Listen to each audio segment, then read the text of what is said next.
ಇದು ಕೇವಲ ಏನು ಅಂತಂದರೆ ಒಂದು ಭಾಗದ ಕಥೆ ಅಲ್ಲ. ಇದು ಹಾವೇರಿನಲ್ಲೂ ಕೂಡ ಇದೇ ಕಥೆ. ಶಿಗ್ಗಾವಿನಲ್ಲಿ ಯಾರು ಗೆಲ್ತಾರೆ ಅನ್ನೋದು, ಅಲ್ಲೂ ಕೂಡ ಬೆಟ್ಟಿಂಗ್ ಭರಾಟೆ ಬಹಳ ಜೋರಾಗಿದೆ. ಭರತ್ ಬೊಮ್ಮಾಯಿ ಗೆಲ್ತಾರ, ಯಾಸಿರ್ ಪಠಾಣ್ ಗೆಲ್ತಾರ. ಸಾವಿರಾರು ರೂಪಾಯಿ ಬೆಟ್ಟಿಂಗ್, ಸಾವಿರಾರು ರೂಪಾಯಿ ಅಂತ ನಾವು ಹೇಳ್ತಾ ಇದ್ದೀವಿ, ಲಕ್ಷಾಂತರ ನಡೀತಾ ಇದೆ.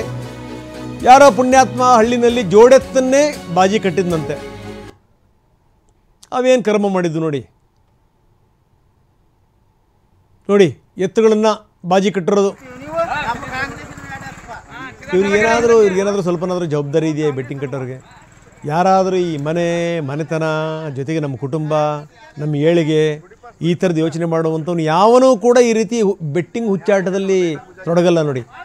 ಈ ಯಾವನು ಬೇಜವಾಬ್ದಾರಿ ತಂದಿಂದ ಮೆರಿತಾ ಇರ್ತಾನಲ್ಲ, ತನ್ನ ಕುಟುಂಬ ಮರೆತಿರ್ತಾನಲ್ಲ, ಅವನು ಮಾತ್ರ ಬೆಟ್ಟಿಂಗ್ ಆಡಕ್ಕೆ ಸಾಧ್ಯ.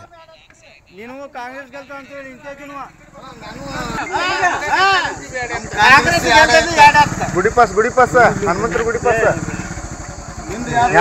ಲೈಟ್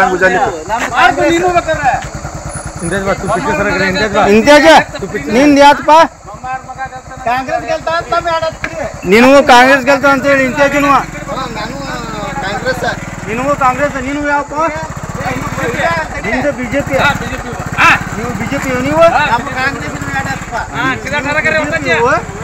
ನೀವು ಕಾಂಗ್ರೆಸ್ ಅನ್ನುವ. ಹಾಗೇನು ಇಲ್ಲೂ ಕೂಡ ಅದನ್ನೇ ಹೇಳ್ತಾ ಇದ್ದೀನಿ. 5 ಸರಿ ಮುಸ್ಲಿಂ ಅಭ್ಯರ್ಥಿಗೆ ಇಲ್ಲಿ ಟಿಕೆಟನ್ನು ಕೊಟ್ಟಿತ್ತು ಕಾಂಗ್ರೆಸ್. ಆದರೆ ಈ ಸರಿ ಅವ್ರನ್ನ ತಪ್ಪಿಸಿ ಯಾಸಿರ್ ಪಠಾಣ್ ಕೊಟ್ಟಿದ್ದಾರೆ. ಯಾಸಿರ್ ಪಠಾಣೂ ಕೂಡ ಶಕ್ತಿವಂತನೇ. ನೀವು ಈ ಚುನಾವಣೆ ಸೋತರೆ ಮುಂದಿನ ಚುನಾವಣೆ ನಿಲ್ತಾರೆ, ಅವ್ರಿಗೆ ಶಕ್ತಿ ಇದೆ, ಸಾಮರ್ಥ್ಯ ಇದೆ. ಇನ್ನು ಬೊಮ್ಮಾಯಿಯವರ ಪುತ್ರ ಭರತ್ ಬೊಮ್ಮಾಯಿಯವ್ರಿಗೂ ಕೂಡ ಅದೇ ಶಕ್ತಿ ಇದೆ.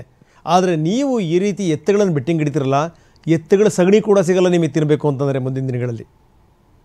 ಈ ಆಡುವಂಥವ್ರು ಭಾಳ ಯೋಚನೆ ಮಾಡಬೇಕು. ಮಾನ ಮರ್ಯಾದೆ ಇರುವಂಥವ್ರು ಯಾರೂ ಈ ರೀತಿ ಬೆಟ್ಟಿಂಗ್ ಆಡಲ್ಲ, ಅದು ಚುನಾವಣೆ ಹೆಸರಲ್ಲಿ. ಅದು ಈ ರಾಜಕಾರಣಿಗಳಿಗೆ ನೀವು ದುಡ್ಡು ಕಟ್ಟಿ ಕಳ್ಕೊಳ್ತೀರಿ ಅಂತಂದರೆ ಏನು ರೀ ಇದು ಕರ್ಮ ಆಯಿತು. ಇದು ಸಂಗತಿ. ಎಲ್ಲೆಲ್ಲಿ ಬೆಟ್ಟಿಂಗ್ ನಡೀತಾ ಇದೆ ಏನು ಅದರ ವಿವರಗಳನ್ನು ಕೊಡ್ತಾ ಇದ್ದೀವಿ. ಇನ್ನು ಬಳ್ಳಾರಿನಲ್ಲೂ ಕೂಡ ಇದೇ ಹಣೆ ಬರಹ. ಸಂಡೂರಲ್ಲಿ ಯಾರು ಗೆಲ್ತಾರೆ, ಕ್ಷೇತ್ರಗಳ ಅಭ್ಯರ್ಥಿಗಳ ಗೆಲುವಿನ ಬಗ್ಗೆ ಜೋರಾಗಿ ಬೆಟ್ಟಿಂಗ್ ನಡೀತಾ ಇದೆ. ಅನ್ನಪೂರ್ಣ ತುಕಾರಾಮ್ ಗೆಲ್ತಾರಾ ಅಥವಾ ಹನುಮಂತು ಗೆಲ್ತಾರಾ?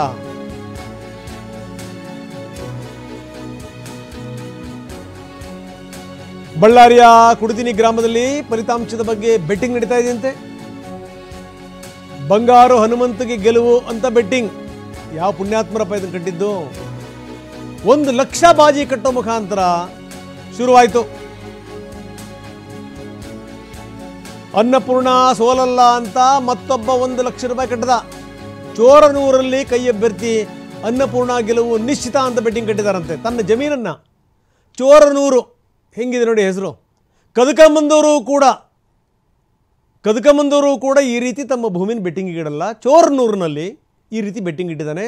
ತಾನು ಉಳುಮೆ ಮಾಡುವಂಥ ಭೂಮಿ, ಬಹುಶಃ ನನಗನ್ಸುತ್ತೆ ದೇವರಾಣೆಗೂ ಅವನು ದುಡಿದಿರೋವಂಥ ಭೂಮಿ ಅಲ್ಲ ಬಿಡಿ ಇದು.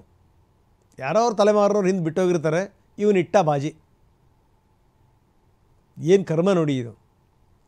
ಅನ್ನಪೂರ್ಣ ತುಕಾರಾಮ್ ಗೆಲ್ತಾರೋ ಸೋಲ್ತಾರೋ ಗೊತ್ತಿಲ್ಲ. ತುಕಾರಾಮ್ ನಿರಂತರವಾಗಿ ಗೆದ್ದು ಬಂದಿರುವಂಥವ್ರು. ಅನ್ನಪೂರ್ಣ ತುಕಾರಾಮ್ ಕೂಡ ಗೆಲ್ತಾರೆ ಎನ್ನುವಂಥ ಮಾತುಗಳಿವೆ, ಪ್ರಶ್ನೆ ಬೇರೆ. ಆದರೆ ನಿಮಗೆ ಅನ್ನ ಸಿಗುತ್ತಾ?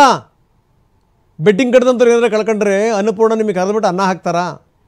ಇಲ್ಲಿ ಬಂಗಾರ ಹನುಮಂತು ಸೋಲ್ತಾರೋ ಗೆಲ್ತಾರೋ ಅಂತ ಕಟ್ತಾ ಇದ್ದೀರಿ. ಅವ್ರು ಗೆದ್ದರೆ ನಿಮಗೆ ಬಂಗಾರ ಸಿಗುತ್ತಾ, ಸೋತ್ರೆ ನಿಮಗೆ ಬಂಗಾರ ಸಿಗುತ್ತಾ? ಕರ್ಮ ಇದು.